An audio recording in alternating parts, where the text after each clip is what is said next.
The Coalition of Civil Society Organizations in Nigeria and Vloggers Content Creators Association have rejected in its entirety allegations of misconduct against former NNPCL boss Mele Kyari over a reported $2 million crude oil loan deal.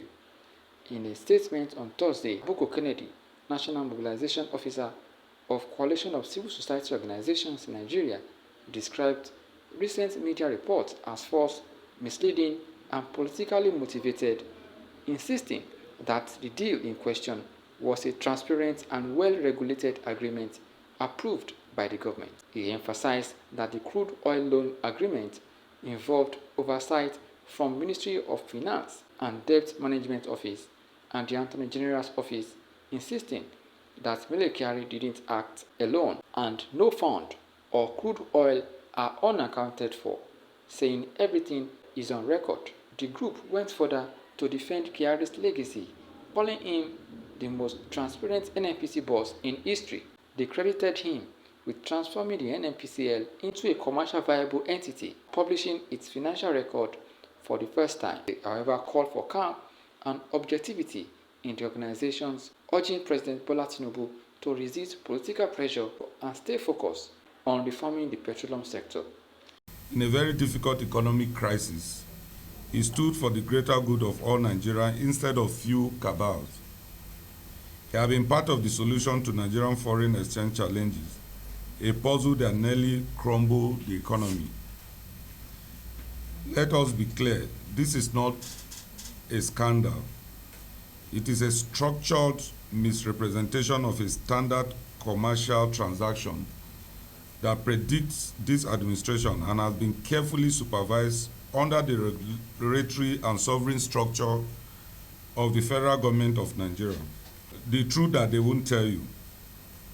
The $3.5 billion crude-backed loan was a sovereign deal.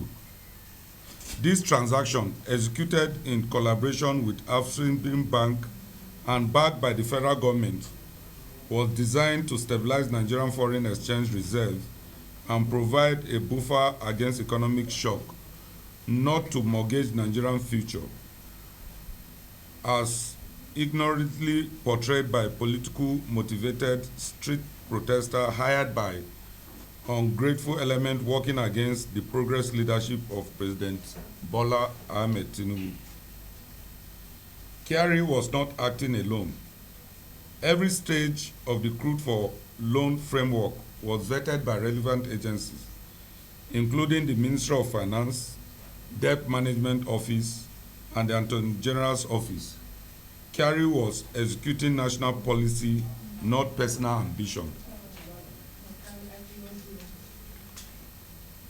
There is zero evidence of crude diversion, missing shipment, or financial misappropriation.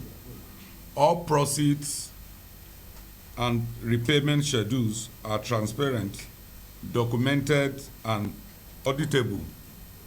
Anyone who has a valid case should first present a proof of his claims instead of taking Nigerian collective sense of judgment for a ride.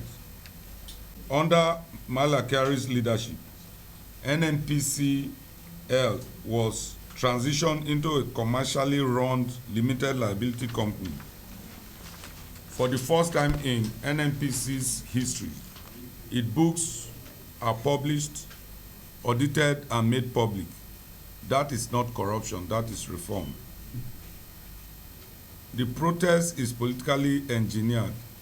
We have credible information that certain vested interests threatened by the sanitization of oil sector are sponsoring protests and media to derail reform in NNPC. This is simply a case of when you fight corruption, corruption fights back. These corrupt elements are merely fighting back the Kyari's reforms.